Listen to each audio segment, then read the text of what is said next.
नमस्कार, मैं रविश कुमार। नाम मांझी है, लेकिन मझधार में उन्होंने कितनों को फंसा रखा है। मांझी जो पार लगाए वाला अमर प्रेम का गाना बिहार की राजनीति में बहुत लोग गा रहे हैं। जीतनराम मांझी की राजनीति ने कांशीराम के उस दौर की याद दिला दी है जब वे सत्ता की मास्टर चाबी हासिल करने के लिए कभी हाथ मिलाते थे तो कभी उसी हाथ को झटक कर चल देते थे। 70 के दशक के आखिरी साल में कर्पूरी ठाकुर को किन लोगों ने अपमानित किया, बिहार की राजनीति जानती है। कर्पूरी को कुर्सी से हटाकर एक दलित चेहरा खोजा गया राम सुंदर दास का, जिन्हें सवर्ण नेताओं के समूह और जनसंघ ने समर्थन दिया था। दिक्कत यह है कि आप जीतनराम मांझी को सामाजिक न्याय के प्रतीक से अलग करके भी नहीं देख सकते हैं, लेकिन उस सियासत से आंख भी बंद नहीं कर सकते जो दिल्ली से लेकर पटना तक में इस प्रतीक के नाम पर खेली जा रही है। नैतिकता और न्याय सियासत में कब पाखंड है और कब प्रतीक, यह इस बात पर निर्भर करता है कि इस मसले पर आप नीतीश को पसंद करते हैं या नरेंद्र मोदी को या फिर मांझी को। जिन तीन दलों ने मांझी को पद से हटाया है उन सभी में वे पहले रह चुके हैं, कांग्रेस, आरजेडी, जेडीयू। लेकिन मांझी के झटके से वे दल भी उबर नहीं पाएंगे जिनमें मांझी नहीं है। जेडीयू से बर्खास्त मांझी इस्तीफा नहीं दे रहे हैं और दूसरी तरफ विधायक दल का नेता चुने जाने के बाद भी नीतीश कुमार शपथ नहीं ले पा रहे हैं। राज्यपाल केसरीनाथ त्रिपाठी की किस्मत ही कुछ ऐसी है कि जहां जाते हैं यूपी विधानसभा की स्थिति पैदा हो जाती है। नीतीश कुमार राज्यपाल से मिलकर दावा कराए हैं कि विधायकों का बहुमत उनके साथ है। मांझी कहते हैं कि नीतीश का नेता चुना जाना अवैध है, नेता वे हैं और सदन में बहुमत साबित कर देंगे। बीजेपी ने खुलकर कुछ भी नहीं कहा है। मांझी समर्थक नरेंद्र सिंह कहते हैं कि बीजेपी का सपोर्ट हासिल है। केंद्रीय मंत्री रामविलास पासवान मांझी के साथ मिलकर काम करने की बात कर रहे हैं। सुशील कुमार मोदी चुनाव की बात कर रहे हैं। बीजेपी को भी सोचना होगा कि मांझी का अभी साथ देकर सामाजिक न्याय का ढिंडोरा पीटा तो छुटकारा पाने के वक्त क्या कहेंगे। कहीं बीजेपी की हालत भी तब नीतीश जैसी ना हो जाए।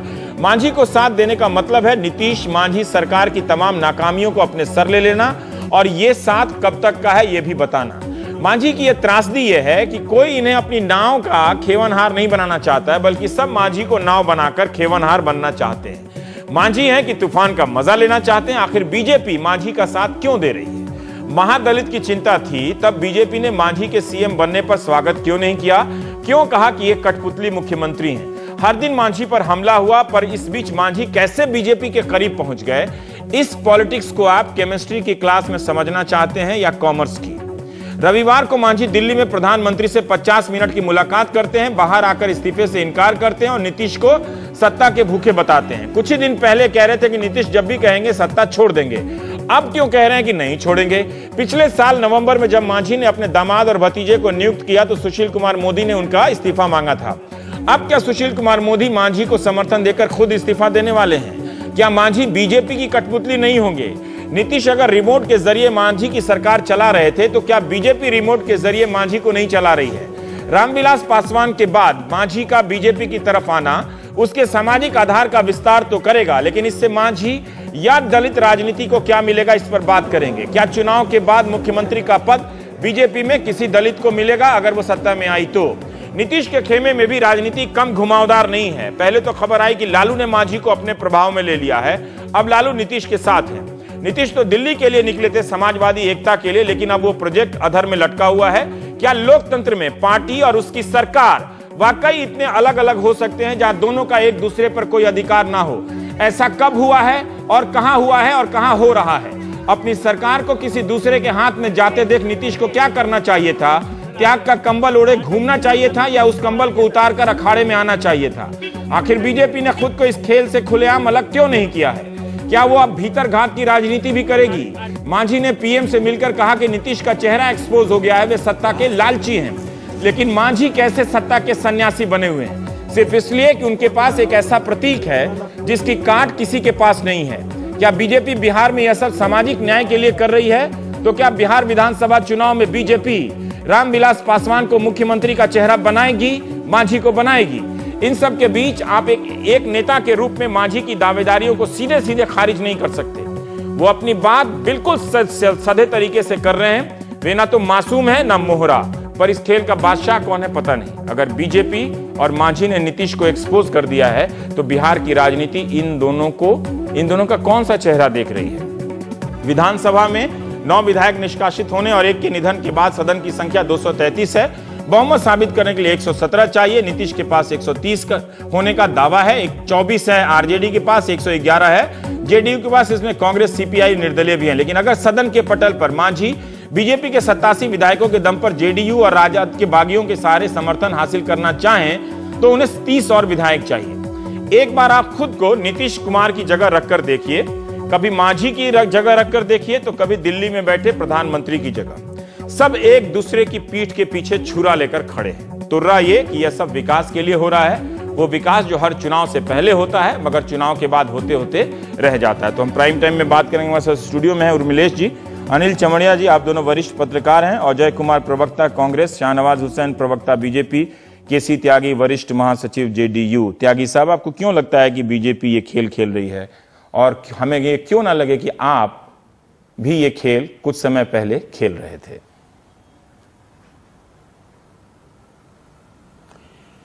नहीं, जिस समय नीतीश कुमार जी ने श्री जीतन राम मांझी को मुख्यमंत्री बनाया था तो विधायकों की बैठक नहीं हुई थी, उन्होंने नॉमिनेट किया था और नवंबर, जो आने वाला नवंबर है, उस तक के लिए बनाया था।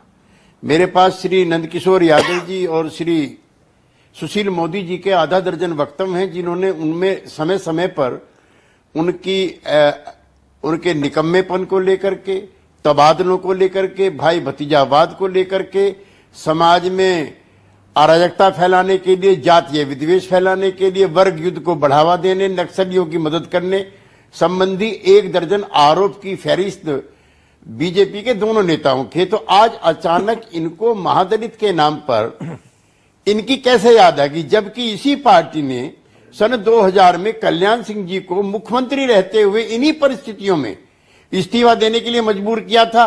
तो क्या सारे देश के पिछड़े जो हैं उनके विरुद्ध भाजपा हो गई थी? उमा भारती, जिसके नाम पर 2/3 का बहुमत लिया गया था, उसको जब हटाया गया एक महिला को और पिछड़ी महिला को, तो क्या वो सारा उनका आचरण पूरे देश की पिछड़ी महिलाओं के खिलाफ था?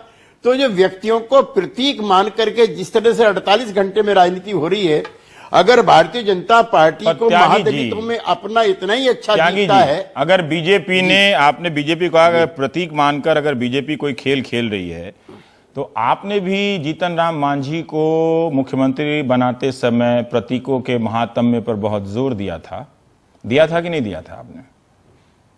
आपने कहा था ना कि वो एक ऐसे इस देश की अत्यंत गरीबतम जाति से आते हैं, और वो बात सच भी है कि वो इतने गरीबतम जाति से आते हैं कि जहां एक अफसर बन जाना बड़ी बात है, मुख्यमंत्री तो बहुत दूर की बात है।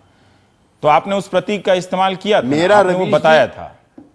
मेरा रवीश जी जनसत्ता में लेख है गांधी का अंतिम आदमी, और मैं उस दिन एक्साइटेड था सोशली, मेंटली, कि क्या भारत देश में मुसर जाति का आदमी भी मुख्यमंत्री बन सकता। वो मेरे लिए बहुत आदर्श स्थिति थी। वो गांधी का आखिरी आदमी था। जब गांधी चंपारण गए थे तो गए थे किसी मुसर के गांव में, और उस दिन से वो निवस्त्र हो गए थे और लंगोटी बांध ली थी। तो मेरे लिए कम आदर्श की स्थिति नहीं है। लेकिन क्या मुसर होकर के, क्या मुसर जाति का नेता होकर के उसको इस तरह का आचरण करने की इजाजत है कि वो अपने बेटे को पीए बना दे और फिर कहे कि नहीं हमारे यहां तो संस्कार नहीं है? क्या एक दिन में 500-500 अफसरों के ट्रांसफर हो, उस पर पार्टी अगर कहे तो मैं तो महादलित हूं, महादलित को नहीं हटाया जा सकता है? तो मेरा यह कहना, गलतियां हमसे भी हुई होंगी, लेकिन जो सोशल इंजीनियरिंग नीतीश कुमार की गलती हो गई, आपको मांझी को बनाकर गलती हो गई। नहीं, बना करके नहीं, गलती मांझी को बजा करके नहीं हुई। मांझी व्यक्ति को बना करके हुई, जाति बना करके नहीं हुई। अच्छा, आप जाति और व्यक्ति को गलत करें, लेकिन आपने मेरे इस सवाल का जवाब नहीं दिया। हाँ, आप क्यों बीजेपी पे सुबह से चार्ज लगा रहे हैं कि बीजेपी पीछे से खेल खेल रही है? भाई आपके नेता हैं, आपका नियंत्रण पिछले 3 महीने से वो प्रधानमंत्री से बिहार के विकास के लिए टाइम मांग रहे हैं, उनको कोई टाइम नहीं दिया। उन्होंने दर्जनों मौकों पे कहा कि मुझको टाइम नहीं दे रहे हैं। जब नीतीश जी से विवाद हो गया, नेता पद से हट गए, प्रधानमंत्री 55 मिनट बैठे हैं, और वहां से निकलने के बाद नरेंद्र सिंह कह रहे हैं कि हमको प्रधानमंत्री का आशीर्वाद मिल गया, और 12 एमएलए की पार्टी के नेता कह रहे हैं कि मैं 36 मिनिस्टर बनाऊंगा और 2 डिप्टी प्राइम मिनिस्टर बनाऊंगा। और उसी के बाद रविशंकर प्रसाद से लेकर के सारे नेता कह रहे हैं कि वहां राष्ट्रपति शासन लगाओ। तो रवीश, मैं ये भी बहस चलाना चाहता हूं, आपके चैनल पे मैंने कहा था कि गवर्नर भी जो कोई होली गीता बाइबिल नहीं है। मैं 1 दर्जन गवर्नरों के काले कारनामे लिए बैठे हूं कि उस किस तरह देश से को इन्होंने पता है, वो बहुमत सब की सरकार संविधान को गिराया विकास ये है। सब मालूम है अब इस देश को कि गवर्नर वगैरह जी। वगैरह क्या क्या होता है। जी जी जी। शाहनवाज जी, मैं आपसे जानना चाहता हूं तो कि आप 130 का जी पूरी कर लीजिए बात अपनी। 130 विधायक जिसके साथ हैं वो 48 घंटे से बहुमत का फरमान लिए घूम रहा है और गवर्नर साहब को फुर्सत नहीं है उनको शाहनवाज जी, मैं तरजीह आपसे देने एक बात की। जानना चाहता हूं। 12 आदमी जी ठीक है, आपकी कोई सरकार ऐसी होती और कोई दूसरा उस तरह से अगर कांग्रेस पार्टी होती, अगर वो आपके मुख्यमंत्री को इस तरह से सपोर्ट देने का बात करती, तो आप क्या करते अगर आप नीतीश की स्थिति में होते तो? नहीं, दूसरा कौन सपोर्ट कर रहा है? सवाल ये है कि आप सपोर्ट कर रहे हैं या नहीं कर रहे हैं? नहीं, अभी हम क्या सपोर्ट करेंगे, ये नहीं तो कर इनका जदयू का अंदरूनी मामला है। ये त्यागी जी जो बात कह रहे हैं अपने सवालों का जवाब खुद भी दे रहे हैं। वो एक तरफ कह रहे हैं, आपने जब पूछा कि जब आपने नीतीश कुमार जी ने लोकसभा के चुनाव के वक्त में त्याग पत्र दिया तो कहा कि मैं त्यागी हूं। किसी त्यागी पहले से उनकी पार्टी में थे, वो एक नए त्यागी हो गए और कहा कि हम त्यागी हैं, हमने त्याग किया और एक महादलित परिवार के व्यक्ति को मुख्यमंत्री बनाया। लेकिन आखिर क्या कारण है, बनाया क्यों और हटाया क्यों? अगर त्यागी जी ने एक और बात कही, कहा कि ये जीतन राम मांझी को जब बना दिया तब बनाते वक्त में नीतीश कुमार का अकेला निर्णय था। तो क्या आप नीतीश कुमार जी के निर्णय को तानाशाह निर्णय कहते हैं? आपके यहाँ लोकतंत्र है, आपके यहाँ पार्टी है, शरद यादव जी आपके राष्ट्रीय नहीं, ये वाला मैं कह रहा हूँ मत लाइए, नहीं, मैं कह रहा हूँ दिल्ली मैं बीजेपी शब्द हमने कभी नहीं कहा। को लाने से पहले दिल्ली पार्लियामेंट्री बीजेपी बोर्ड के का किस निर्णय कार्यकारिणी में प्रस्ताव पास हुआ था? नहीं, वो मत कीजिए। नहीं, पार्लियामेंट्री नहीं, मैं वो क्यों नहीं हुआ करूं? था। नहीं, क्यों नहीं करूं? पार्लियामेंट्री नहीं, बोर्ड ने तय किया। आपकी पार्टी हो या ये इनकी पार्टी हो या वो कांग्रेस की पार्टी, इंटरनल आंतरिक लोकतंत्र नहीं, पार्लियामेंट्री तीनों बोर्ड में का से निर्णय किसी था। दल में नहीं है। मैं साफ उस साफ पर कायम बोलता हूं। हूं। अगर किसी दर्शक को ये बात समझ में नहीं आती है तो राजनीति की कोई नई किताब पढ़ ले। पार्लियामेंट्री बोर्ड ने निर्णय किया, आप ये मत कहिए।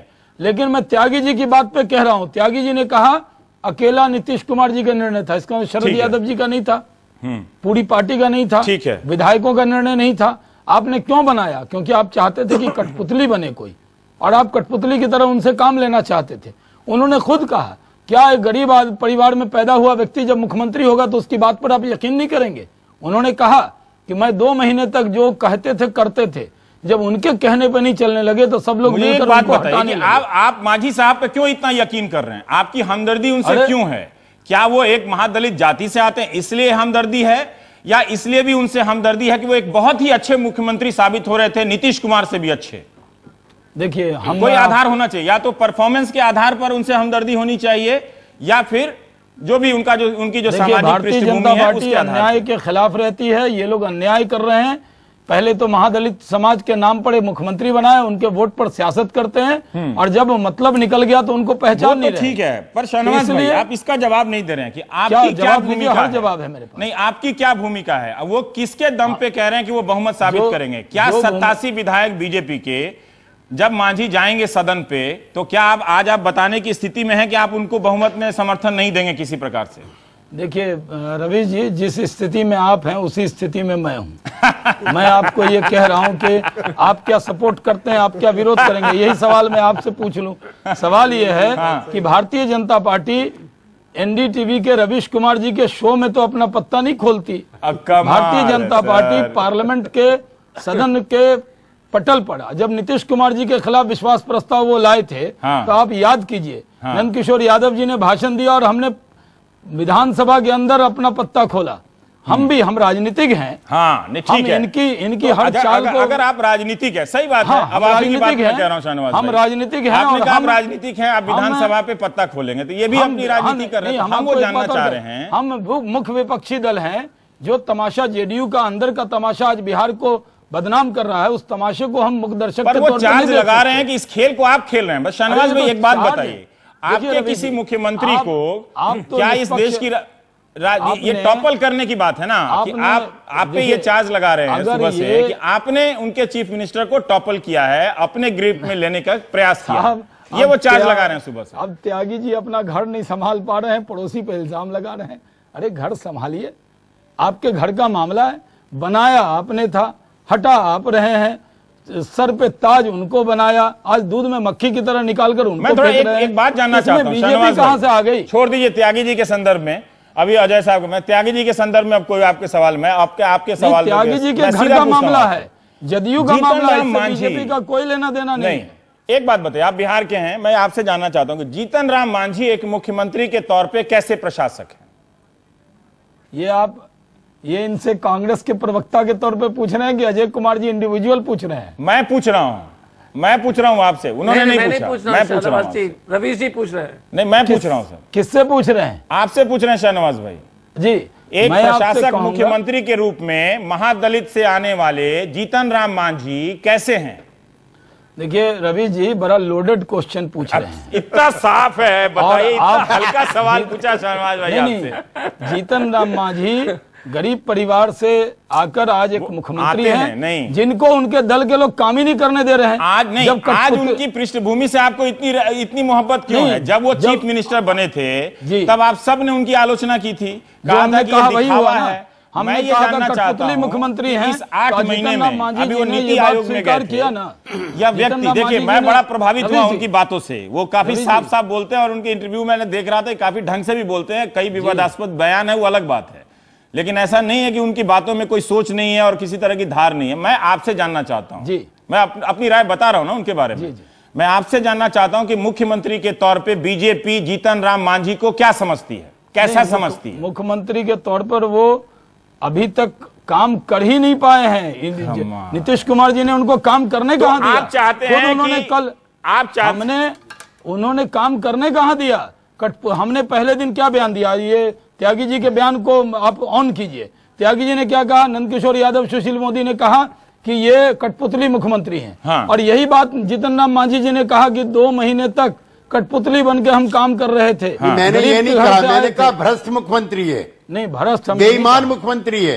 अच्छा, ठीक। ऐसा कठोर शब्द तो हम लोग एक सीमा के बाद नहीं, एक सीमा के बाद कठोर शब्द तो हम लोग बोलते नहीं। नहीं, वो आप लोग भी बोलते हैं, पर वो ठीक है, पर आप नहीं बोलते हैं। आप जानते हैं बीजेपी संस्कार के साथ बोलते हैं। नहीं, ऐसी बात नहीं है शाहनवाज भाई, ऐसा नहीं है। आप लोग भी बोलते हैं, सब कोई बोलता है, राजनीति में लोगों को पता है, वो मत बोलिए। आप लोग छोड़िए, पब्लिक को पता है कौन किस टाइप का कब बयान आता है। आप नहीं बोलते हैं, वो अलग बात है। हम लोग बहुत शालीनता से, आप शालीन हैं, लेकिन वो हम लोग मत शामिल कीजिए किसी में भी, ना उनकी पार्टी में भी। मैं शाहनवाज भाई आपसे एक सवाल का जवाब मैं चाह रहा था कि जो आप अभी भी नहीं दे रहे हैं कि भाई ये कहा जा रहा है कि बीजेपी ये 7 RCR या बीजेपी के दफ्तर से ये खेल खेला जा रहा है, बिहार सरकार को एक तरह से अपने ग्रिप में लेके आप नीतीश से लड़ाई लड़ रहे हैं। आप एकदम, हम तो लड़ाई लड़ चुके लोकसभा के चुनाव में। कहे थे कि नरेंद्र मोदी की हवा ब्लोअर की हवा है। आप जीत गए थे ना, लेकिन ये भीतर वाली राजनीति आप कर रहे हैं कि नहीं कर रहे हैं? और खुद उन्होंने रिजाइन किया।